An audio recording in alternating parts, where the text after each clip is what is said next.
এই জায়গায় রাজনীতি অনেক সময় যতটা হেল্পফুল হওয়ার কথা ততটা হেল্পফুল না। আমাদের দেশে কিছু অবস্ট্যাকল আছে, অনেক সময় নেগেটিভ এনভায়রনমেন্ট তৈরি করে। এই জায়গাটা আমাদেরকে ওভারকাম করতে হবে। আজকে ছাত্র শিবির এই প্রোগ্রামের আয়োজন করছে, আমি আশা করি অন্যান্য ছাত্র সংগঠন এখানে করবে, সেখানেও তোমরা যাবা, তাদের কথা শুনবা। এক ছাত্র সংগঠনের প্রোগ্রামে অন্য ছাত্র সংগঠনের লোকেরা আসবে। আমাদের এরকম একটা ফ্রেন্ডলি এনভায়রনমেন্ট তৈরি করতে হবে। একটা জাতি যদি তার নিজের মধ্যে বিভাজন তৈরি করে সারাক্ষণ মারামারি করে যে আমি তোমারে পছন্দ করি না, তুমি আমারে পছন্দ করো না, তাইলে পরে এই জাতির কোনোদিন উন্নতি হবে না। একটা জাতির উন্নতির জন্য তার একটা ন্যাশনাল ইউনিটি প্রয়োজন। এই জায়গাটাতে যে এটা আমার দেশ, তুমি আমার দেশের মানুষ, আমি তোমার ওন করি। তুমি বাংলায় কথা কও নাকি পাহাড়ি ভাষায় কথা কও তাতে কিছু যায় আসে না। তুমি হিন্দু না মুসলিম, ডাজন্ট ম্যাটার। ছাত্র হিসেবে তোমার যে অধিকার, নাগরিক হিসেবে তোমার যে অধিকার, এটা প্রিজার্ভ থাকবে, এটাতে কেউ কখনো হাত দিবে না। এই রকম একটা সামাজিক চুক্তিতে আমাদের যাইতে হবে। আমাদের পলিটিক্সকে মাসল পাওয়ারের ম্যানিফেস্টেশনের যে আগলিনেস, এখান থেকে বের করে নিয়ে আসতে হবে। আমাদের আগের প্রজন্ম এটা পারে নাই, কিন্তু আমরা চাই না যে এই সাইকেল আমাদের দেশে আরও থাকুক। যারা এখানে ছাত্র রাজনীতি করো, যেই সংগঠনের রাজনীতি করো, তোমরা কখনো মারামারিতে যাইবা না, কখনো আরেকজনের সাথে ফালতু কম্পিটিশনে যাইবা না। তুমি বিশ্ববিদ্যালয়ে পড়বা 4 বছর 5 বছর, তারপর চলে যাবা, তুমি এখানে থাকবা না। যেই বন্ধুটাকে আজকে তুমি তোমার মাসল পাওয়ার দেখায় অপ্রেস করবা, আজকে থেকে 10 বছর পর দেখবা সে তোমার চাইতে অনেক বড় ভালো পজিশনে আছে। আমাদের হিস্ট্রিতে হয়েছে, আমাদের লাইফে হয়েছে, আমরা এটা দেখছি।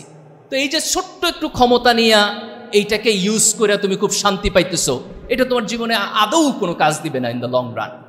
বরং আমরা যদি চিন্তা করি, যেমন এখানে তোমরা যদি কালেক্টিভলি চিন্তা করো, এটা আমার বিশ্ববিদ্যালয় এবং আমার টার্গেট হলো আমি জগন্নাথ বিশ্ববিদ্যালয়কে এমন একটা বিশ্ববিদ্যালয় হিসেবে প্রতিষ্ঠিত করব যে যেটা এক্সাম্পল হবে অন্যদের কাছে।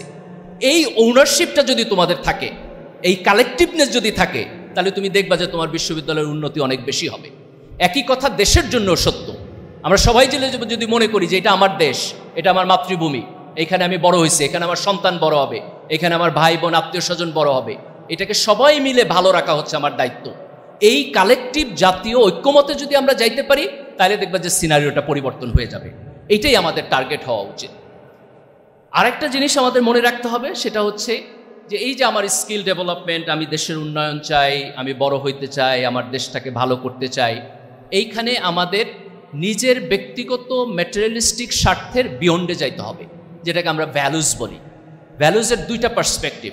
একটা হলো এই যে আমার আপওয়ার্ড সোশ্যাল ব্রিঙ্গিং, যে আমি ভালো রেজাল্ট করব, ভালো চাকরিতে যাব, কন্ট্রিবিউশন করব, ভালো করব। এখানে আমি ইমোরাল কিছু করব না। আমি পরীক্ষায় নকল করব না, আমি খাতা টেম্পারিং করব না, আমার যতটুকু সামর্থ্য আছে ওই অনুযায়ী আমি পরীক্ষা দিব। আমি যখন চাকরিতে যাব আমি চুরি করব না, আমি মিথ্যা কথা বলবো না, আমি ঘুষ খাবো না, আমি দুর্নীতি করব না। এটা হচ্ছে আমার একটা মোরাল পয়েন্ট, যে আমি ফেয়ার জায়গায় থাকব। আরেকটা মোরাল পয়েন্ট হলো আমার যেইটুকু ক্যাপাসিটি আছে অথবা যেইটুকু ক্যাপাসিটি হবে, সেইটুকু দিয়ে আমি আরেকজনের জীবনে ইম্প্যাক্ট তৈরি করার জন্য চেষ্টা করব, আমার বিয়ন্ডে, কালেকটিভলি ফর দ্য সোসাইটি। হয় এটা আরেকজন ইন্ডিভিজুয়াল ব্যক্তি অথবা কালেকটিভ ব্যক্তি অথবা সমাজ। আমরা যখন এই কাজটা করতে পারবো, যে আমার একটা স্কিল সেট আছে, এই স্কিল সেট দিয়ে আমি সমাজকে কন্ট্রিবিউশন করতেছি, আমি রাষ্ট্রকে কন্ট্রিবিউশন করতেছি, তখন আমার কাজের একটা স্পিরিচুয়াল মিনিং তৈরি হবে। এই মোটিভেশনটা আমরা যারা মুসলমান তারা ইসলাম ধর্ম থেকে নেই, যারা অন্য ধর্মের তাদের ধর্মের মধ্যেও এই মোটিভেশন আছে। ইভেন ধরো কেউ যদি ধর্মে বিশ্বাসও না করে, সেও তার মানবিকতার জায়গা থেকে এটাকে জাস্টিফাই করতে পারবে। এখানে কোরআনে খুব চমৎকার একটা জিনিস আছে। সূরা আদ-দোহায় আল্লাহ সুবহানাহু ওয়া তাআলা রাসূল সাল্লাল্লাহু আলাইহি ওয়াসাল্লামকে বলছেন, যে রাসূল সাল্লাল্লাহু আলাইহি ওয়াসাল্লামের লাইফের একটা লম্বা বর্ণনা দিচ্ছেন ওইখানে আল্লাহ, এবং আল্লাহ রাসূলকে বলতেছেন যে তুমি তো একসময় ইয়াতিম ছিলা, আমি কি সেই ইয়াতিম অবস্থা থেকে তোমাকে বড় করি নাই? এবং if you just keep reading, তারপর আল্লাহ রাসূল সাল্লাল্লাহু আলাইহি ওয়াসাল্লামকে বলতেছেন যে যখন তুমি যদি কখনো কোনো ইয়াতিম ব্যক্তিরে দেখো, তাহলে তার সাথে খারাপ ব্যবহার করো না, তার সাথে রুড আচরণ করো না। এখন if you look into the second sentence, যে একজন ইয়াতিমকে দেখলে তার সাথে বাজে ব্যবহার করো না, এটা তো আল্লাহ রাসূলের বলার কথা না, রাসূলের তো এটা করার কোনো সম্ভাবনা নাই। কেন আল্লাহ সুবহানাহু ওয়া তাআলা এটা বলতেছেন? এটা বলতেছেন কারণ এটা তার নিজের লাইফের সাথে রিলেটেড, যে রাসূল নিজেই একসময় ইয়াতিম ছিলেন, ওই এক্সপেরিয়েন্সের মধ্য দিয়ে আল্লাহ রাসূল গেছেন। কাজে আল্লাহ রাসূলকে স্মরণ করাই দিতেছেন যে তুমি নিজে যেহেতু একটা নেগেটিভ সিচুয়েশনে ছিলা, সেইখানে আল্লাহর রহমত পাইছো, এখন তোমার দায়িত্ব হচ্ছে ওই সেম রহমত আরেকজনের মধ্যে শেয়ার করে দেওয়া। এই যে তোমার এক্সপেরিয়েন্সিয়াল, যে তোমার নিজের জীবনের এক্সপেরিয়েন্স থেকে তুমি যেটা শিখলা, সেই সেন্সিটিভিটি আরেকজনের জন্য শেয়ার করা। ঠিক একই ফিলসফি বুখারী শরীফের আরেকটা হাদিসে আছে, এটার একটা ভার্সন অন্য এক জায়গায় আসছে, আমরা অনেকে এটা জানি যে দুইটা ভার্সন আসছে, একবার এক ব্যক্তির ক্ষেত্রে আর একটা হচ্ছে এক মহিলার ক্ষেত্রে, যে সে একটা কুকুরকে তৃষ্ণার্ত দেখছিল এবং দেখার পরে কুকুরটাকে পানি খাওয়াইছে, এই কারণে আল্লাহ তার সব গুনাহ মাফ করে দিচ্ছেন। তো ওই হাদিসের একটা ভার্সনে আসছে যে ওই লোকটা নিজে মরুভূমিতে চলতেছিল, সে নিজেই তৃষ্ণার্ত ছিল এবং তৃষ্ণার্ত অবস্থায় সে অনেক কষ্ট করে একটু পানি পাইছে, কূপে গেছে, সেখান থেকে পানি খাইছে। খাওয়ার পর উঠে আসার সময় সে দেখতেছে একটা কুকুর কাতরাইতেছে এবং কাতরাইয়া দেখতে যায় তার কাছে মনে হলো, আরে একটু আগে তো আমিও এরকম ছিলাম, এরকম তৃষ্ণার্ত। ওই জায়গা থেকে তার মনের মধ্যে একটা সিম্প্যাথি তৈরি হয়েছে, এমপ্যাথি তৈরি হয়েছে এবং সে তারপর পানি উঠায় নিয়ে কুকুরকে খাওয়াইছে। এই ঘটনাটা তো খুব সিম্পল, কিন্তু এই যে তার অন্তরের মধ্যে যে সিম্প্যাথি তৈরি হয়েছে, যে শেয়ার, আমি এই একই সিচুয়েশনের মধ্যে ছিলাম, এখন আরেকজনকে আমি ওই সিচুয়েশনে দেখা আমার গ্রেস আমি তাকে অফার করতেছি, দ্যাটস দ্য এক্সট্রাঅর্ডিনারিনেস। দেখো আল্লাহ সুবহানাহু ওয়া তাআলা আমাদেরকে নানানজনকে নানানভাবে ফেভার করছে। তুমি যতটা ভালো ছাত্র, আজকে বিশ্ববিদ্যালয়ে ভর্তি হয়েছো, আরও 10 জন হয়তো পারে নাই, তার নিজেরও সেইখানে হয়তো লিমিটেশন আছে, ভালোভাবে পড়াশোনা করে নাই। আবার এরকম হইতে পারে আল্লাহ তার মেধাও হয়তো কম দিছে, মানুষ নানান পিপলের ধরো ব্রিলিয়ান্সির লেভেল ডিফারেন্ট।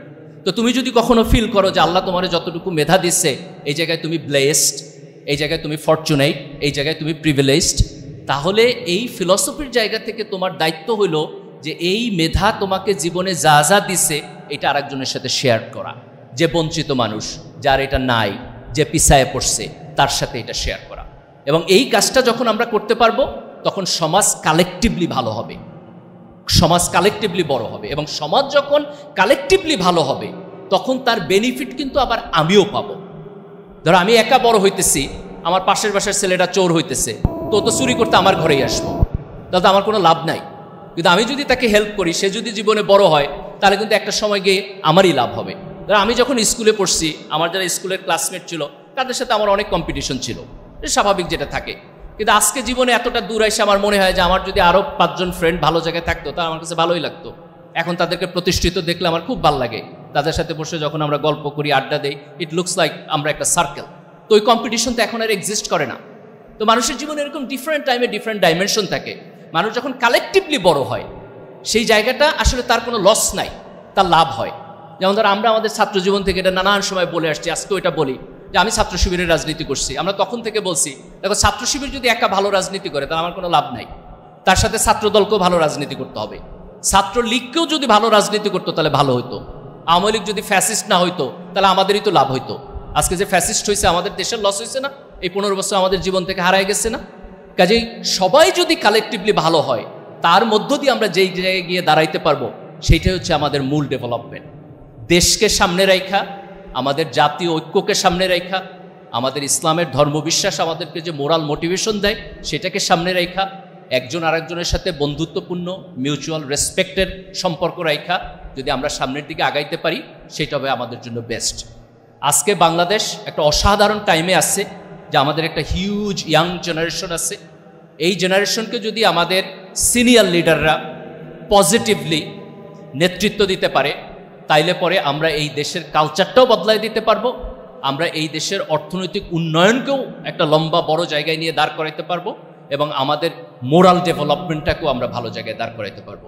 আমাদের একটা অসাধারণ জিনিস আছে, আমাদের যেহেতু কনজারভেটিভ মুসলিম প্রিন্সিপালস আছে আমাদের সময়, আজকের সারা পৃথিবীতে এটা একটা চ্যালেঞ্জ যে মানুষ একটা মোরাল ক্রাইসিসের মধ্যে আছে। ওয়েস্টে কনজারভেটিভ ক্রিশ্চিয়ানিটি ছিল, একটু একটু করে ডিক্লাইন করছে এবং they don't know where to go, তারা অ্যাকচুয়ালি লস্ট। আমাদের সমাজে যেটা হয়েছে যে আমাদের কনজারভেটিভ মুসলিম ধর্ম আছে, কিন্তু আমরা আমাদের সামাজিক ধরো যে রাজনৈতিক মডেল যেটা, আমাদের ইনস্টিটিউশন যেটা, এটা আমরা তৈরি করতে পারি নাই। যদি আমাদের এই কনজারভেটিভ ইসলামিক মোরাল প্রিন্সিপালের সাথে আমাদের ইনস্টিটিউশনাল ডেভেলপমেন্টটাকে আমরা একসাথে বিল্ড করতে পারি, that will be the wonderful thing, যেটা আমরা সারা বিশ্বকে দেখাইতে পারবো যে এই মডেল আমাদের এখানে আছে। আমি দৃঢ় বিশ্বাস করি যে ইনশাআল্লাহ তোমাদের মাধ্যমে তোমরা যখন বড় হবা, স্কিলড হবা, জাতিকে দেশকে নেতৃত্ব দিবা, তোমাদের হাত দিয়ে এই দেশের পরিবর্তন হবে ইনশাআল্লাহ। এটা অর্জন হবে কিনা, এটা পূর্ণ হবে কিনা, আজকে 1 বছর পরে আমরা যেখানে দাঁড়িয়ে আছি, এই সিচুয়েশন কিছুটা ফ্রাস্ট্রেটিং কিনা, কিছুটা নেগেটিভ কিনা। তো কোনো ধরনের থিওরিটিক্যাল আলাপ আলোচনা বাদেই আমার কাছে মনে হয় যে এই দেশের তরুণ প্রজন্মের মধ্যে এখন যে জেনারেশনাল অ্যাসপিরেশন আছে, যে তারা যে পরিবর্তন চায়, তারা যে চায় যে এই দেশটা ভালোভাবে চলুক, তারা চায় তাদের শিক্ষা ব্যবস্থা ভালোভাবে চলুক, এই অ্যাসপিরেশনের একটা রিফ্লেকশন আমাদের সমাজে রাজনীতিতে পড়বেই, এটা আমার গভীর